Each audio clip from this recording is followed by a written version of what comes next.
মুহূর্তে যে ব্রেকিং নিউজের দিকে নজর রাখবো। দুদিনের পুলিশ হেফাজত শেষে আজ আদালতে পেশ করা হবে 12 জন প্রতিবাদী সনাতনীকে। প্রতিবাদী সনাতনীদের নামে একাধিক ধারায় মামলা রুজু। খুনের চেষ্টার মামলায় 12 সনাতনীর পুলিশ হেফাজত। আজ সনাতনীদের পেশ করা হবে আলিপুর আদালতে। দুদিনের পুলিশ হেফাজত শেষে আজ আদালতে পেশ। এবং এই মুহূর্তে লালবাজার থেকে আমাদের প্রতিনিধি সৈকত সরাসরি আমার সঙ্গে রয়েছে। সৈকত, আজ আদালতে পেশ করা হবে 12 জন সনাতনী প্রতিবাদীকে। কখন পেশ করা হবে, কি আপডেট পাচ্ছ এই মুহূর্তে?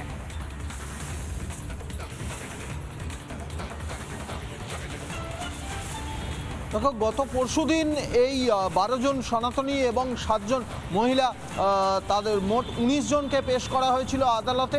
মহিলাদেরকে জামিন দিয়েছে এবং এই 12 জন সনাতনী যারা বাংলাদেশে দীপু দাস চন্দ্র হত্যা ঘটনার প্রতিবাদে বাংলাদেশের ডেপুটি হাই কমিশনের সামনে বিক্ষোভ দেখাতে গিয়েছিলেন, পুলিশ তরফ থেকে লাঠিচার্জ করা হয়েছিল। শুধু তাই নয়, তারা ইনজিওর্ড হয়েছিলেন, কিন্তু অন্যদিকে তাদের এগেনস্টেই মামলা দিয়ে তাদেরকে গ্রেপ্তার করা হয়েছিল, খুনের মামলা দায়ের করা হয়েছিল। সেই মামলায় গত পরশুদিন কোর্ট প্রোডাকশন করেছিল পুলিশ। দুদিনের পুলিশি হেফাজতের নির্দেশ দিয়েছে আদালত।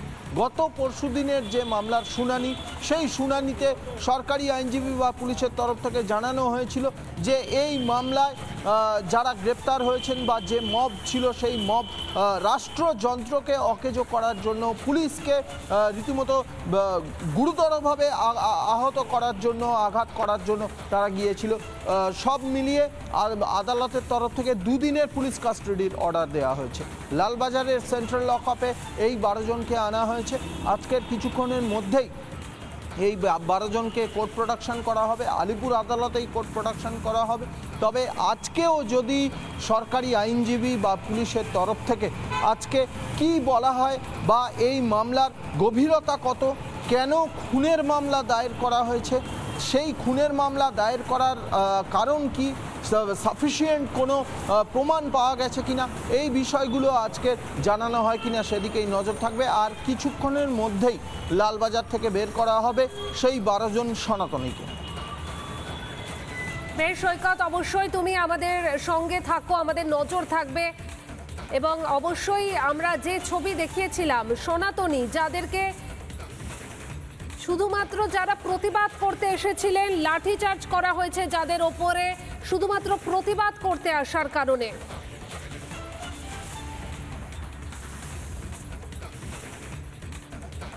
হেফাজতে প্রতিবাদী নকুল ভট্টাচার্যের বাড়িতে রিপাবলিক। কৈখালীর বাসিন্দা নকুল ভট্টাচার্য হিন্দু খুনের প্রতিবাদ করায় গ্রেপ্তার। প্রতিবাদ করার ছাড় পেলেন না বৃদ্ধ। গ্রেপ্তারির কথা পরিবারকে জানায়নি পর্যন্ত পুলিশ। প্রমাণ ছাড়াই ধৃত বৃদ্ধ সনাতনী। বিস্ফোরক অভিযোগ প্রতিবাদী নকুল ভট্টাচার্যের স্ত্রী মন্দিরা ভট্টাচার্যের। তিনি কি জানিয়েছেন শোনাই আপনাদের। স্ত্রী এই মুহূর্তে আমাদের সঙ্গে রয়েছেন, আমরা এই মুহূর্তে কথা বলার চেষ্টা করব। ওনার বুকে স্টেন বসানো রয়েছে, প্রচন্ড খারাপ অবস্থা, ট্যাবলেট আছে, উনি ইনহেলার নেন, উনি প্রচন্ড অসুস্থ। স্বামী বা হাজবেন্ড ওষুধ নেয় তো? ওষুধ ডেইলি ওষুধ নেয়, মানে একদিন ওষুধ না খেলে তার অসুবিধা। তাহলে এভাবে কি করে থাকবে? তারা বলছেন অনশন করবেন, খাবার দাবার খাবেন না। হ্যাঁ, সেটাতে তো আমি ভীষণভাবে মর্মাহত হয়ে পড়ছি যে আমি কি করব, আমি তো বুঝতে পারছি না। আমি এই জায়গায় দাঁড়িয়ে একজনে কি করব। উনি কি ওষুধ নিয়েছেন এই দুদিনে 3 দিনে? এই 2-3 দিন একদম ওষুধ পাননি। পুলিশের কি তার বাড়িতে কি মা বাবা নেই? তার বাড়িতে কি এরকম বয়স্ক লোক নেই যে কাকে মারছি আমি, কাকে ধরছি, একবার তাদের দিকে তাকিয়ে দেখলো না, কাকে আমি ধরে নিয়ে যাচ্ছি? আপনার স্বামীকে যে গ্রেফতার করে নিয়ে গেছে সেই তথ্য আপনাদের কাছে? আমার কাছে নেই, আমি জানি না। রাত 10টার সময় আমি এখানে ওখানে সেখানে ফোন করি, যখন রাত 10টার পরে বাড়ি আসছে না তখন আমি এখানে ওখানে সেখানে ফোন করি, এবং যাদের ফোন করি তারাও বলে আমরা জানি না। শুধু একবার খালি শুনেছি যে উনি গ্রেপ্তার হয়েছেন, কিন্তু উনি যে জেলে আছেন, উনি যে ফিরে আসেননি, এ খবর আমরা কেউ জানি না। আতঙ্কে তো ভীষণভাবেই আছি, কারণ এক্ষুনি যদি কিছু হয়ে যায় তাহলে সে দায়টা কে নেবে? সামান্য প্রতিবাদ করতে গেলে যদি এত বড় শাস্তি পেতে হয়, তাহলে কি দেশে প্রতিবাদ হবে না? এরকম করে মেরে পুড়িয়ে দেয়া তার বিরুদ্ধে তো একটা আন্দোলন জোরদার হওয়া উচিত। যে পুলিশগুলো এই কাজগুলো করছে বা যে সরকার এই কাজ করছে, তারা কি সনাতনী নয়? তাদের বিবেকে কি একটুও লাগছে না?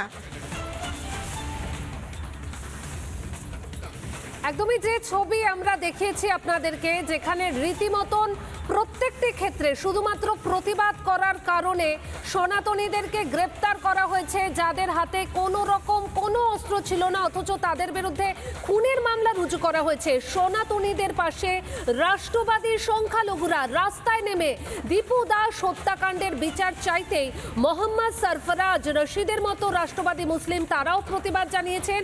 আর গ্রেপ্তারি নিয়ে মমতা সরকারকে তোপ ধৃতের পরিবারের প্রশ্ন, সনাতন ধর্মের হয়ে পথে নামা অপরাধ।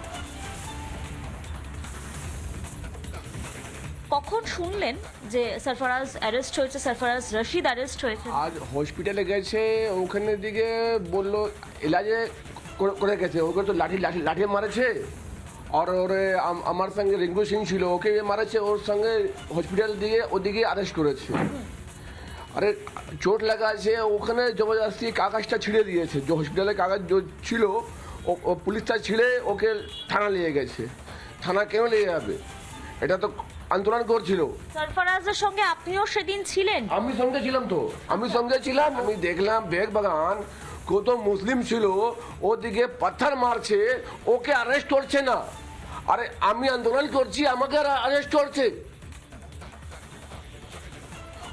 ওর জন্য ওখানে ওদিকে অনেক মুসলিম অফিসার ছিল, বলছে কি ওকে টুপিওয়ালাকে অ্যারেস্ট করো। মুসলিম কেন আসছে? হিন্দু আরে আমি রাষ্ট্রবাদী মুসলমান, কেন আসবো না? যত ভারতীয় আছে, ভারতীয় মুসলমান আছে, সবে বিরোধ করতে হবে। কেন বিরোধ করবে না? সবে মিলে বিরোধ করবে। চলছে ইউনুস মতন চলছে, ওকে এটা ভালো করছে না। তো যত রাষ্ট্রবাদী মুসলমান সবাইকে রাস্তার মধ্যে লাভবে, আন্দোলন করতে হবে।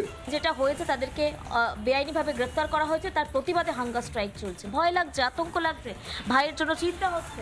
আরে ভাই জন্য চিন্তা করবে কেন? এটা তো খুব ভালো করছে। তো যেরকম উল্টো করে লোককে আগুন লাগায় জিন্দা মারি দিচ্ছে, তো ভাই তো আন্দোলন করছে, ভাই তো বিরোধ করছে। ওকে তো লেকে চলে গেছে লাগাবে।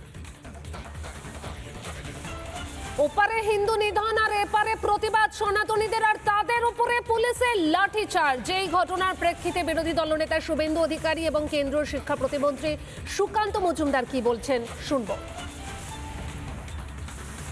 কোনো অসুবিধা নেই, আমরা পাশে আছি। আমাদের মেয়েদের কালকে বেল করেছে, তারপরেও দেখবেন বীরাঙ্গনার মতো কথা বলেছে। এখনো জেলের মধ্যে 12 জন ছেলে আছে। ভয় পেয়েছেনি? ঝুঁকনা মাত। পশ্চিমবাংলার হিন্দুরা মাথা নত করবে না, আত্মসমর্পণ করবে না। আপনি যা পারেন অত্যাচার করুন, ডেজ আর নাম্বার। আপনি এপ্রিল মাসের পরে আপনি থাকবেন না। যে পুলিশরা টানতে নিয়ে যাচ্ছে, সেই পুলিশদের ওই হাত দিয়ে এদের গলায় মালা পরাবে বিজেপির সরকার। দেখুন, যেভাবে সাধু সন্ন্যাসীদের উপর লাঠিচার্জ হয়েছে, ইন্দিরা গান্ধী একসময় করিয়েছিলেন এইভাবে লাঠিচার্জ কত্রতী মহারাজের উপরে, যখন তিনি গোহত্যা বন্ধ করার জন্য আন্দোলন করেছিলেন। তো আজকে সেই সময় ইন্দিরা গান্ধীর সন্ন্যাসীরা ভবিষ্যৎবাণী করেছিলেন যে ইন্দিরা গান্ধীর পতন অনিবার্য। ইন্দিরা গান্ধী তখন, যে সময়ের কথা বলছি, সেই সময় ইন্দিরা গান্ধীর পতন কেউ ভাবতে পারতেন না। মানে মমতা বন্দ্যোপাধ্যায় তো কোন ছাড়, তার থেকে অনেক কয়েকশো গুণ বেশি রোবাস চেহারা নিয়ে ইন্দিরা গান্ধী ভারতবর্ষকে শাসন করছিলেন। সেই ইন্দিরা গান্ধীর কিন্তু পতন হয়েছিল, তাকে হারতে হয়েছিল, জেল যাত্রা হয়েছিল। মমতা বন্দ্যোপাধ্যায়ের কিন্তু আগামী দিনে সেই সময় আসছে, এবং যেভাবে আচরণ পুলিশ করেছে, কলকাতা পুলিশ করেছে, একে দেখে মনে হচ্ছিল তো 1946 সালে সেই জিন্না এবং সোহরাওয়ার্দীর পুলিশ। মমতা বন্দ্যোপাধ্যায়ের পুলিশ মনে হচ্ছিল না। নানা ধরনের কন্টেন্ট দেখার জন্য লাইক করুন, শেয়ার করুন আমাদের ফেসবুক পেজ, সাবস্ক্রাইব করুন আমাদের ইউটিউব চ্যানেল। পাশাপাশি অন্যান্য ব্রেকিং নিউজের জন্য অবশ্যই চোখ রাখুন রিপাবলিক বাংলায়।